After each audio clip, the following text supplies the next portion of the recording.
नमस्कार। ये रिपोर्ट डराने वाली भी है और खतरनाक भी है। हालांकि इसके कहें कि जो इसकी आशंका थी वो आशंका वाले संकेत बहुत समय से मिल रहे हैं, लेकिन मुश्किल ये है कि जो केरल की सरकार है वो बहुत इसको गंभीरता से नहीं लेती रही है।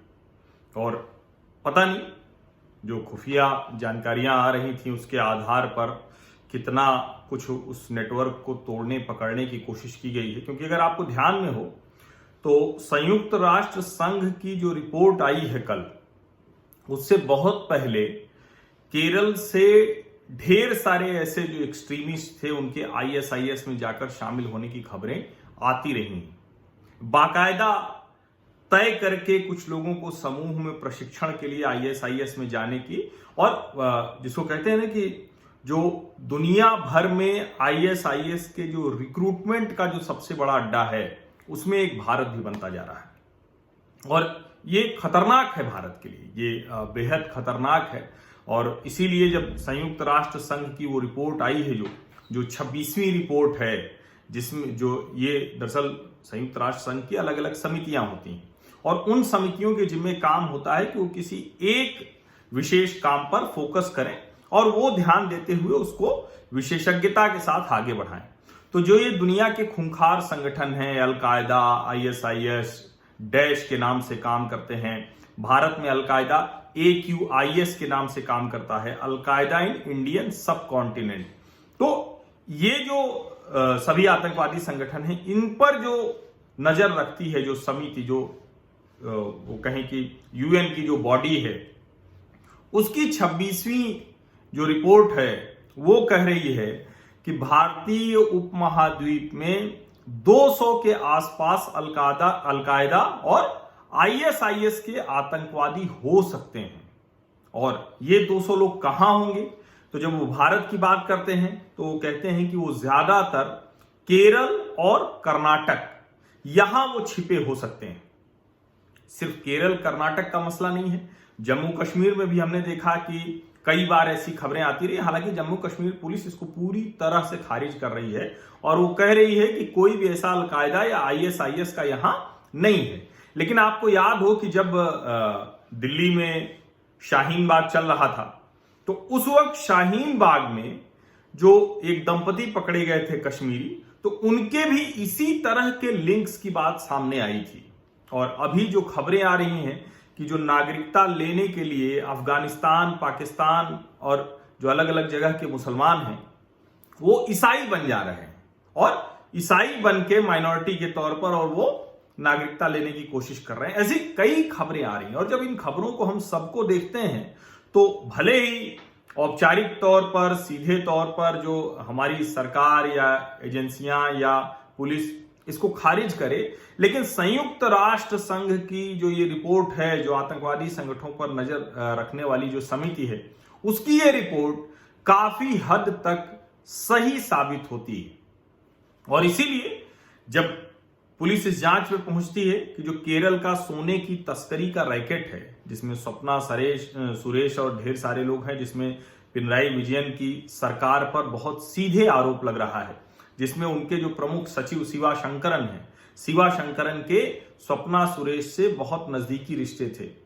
नियमित तौर पर सोसाइटी के जो रजिस्टर है उसमें एंट्री है कि स्वप्ना सुरेश के घर आना जाना था नियमित तौर पर, वो भी सोची प्रमुख सचिव होते हुए। और जो रैकेट निकल रहा है उस पर जब एनआईए ने अभी जांच आगे बढ़ाई है, राष्ट्रीय जांच एजेंसी ने, तो उसमें 2-3 बातें बहुत साफ दिखी हैं। एक तो ये कि जहां भी भारत में कुछ गड़बड़ हो रहा है उन गतिविधियों को, और विशेष करके आतंकवादी गतिविधियों की फंडिंग के लिए भी ये सोने के तस्करी के रैकेट का इस्तेमाल हो रहा था। और इसीलिए क्योंकि केरल से बड़ी मात्रा में लोग खाड़ी देशों में हैं, केरल से एक बड़ा वर्ग है जो निकल कर जाता है, और जो वहां जो मुस्लिम आबादी है, जो बहुत बड़ी मुस्लिम आबादी है, उनके संबंध संपर्क उस तरह से बहुत हैं। कहीं रोजगार के लिए जाएं, नौकरी के लिए जाएं, उसमें कहीं कोई बुराई नहीं है।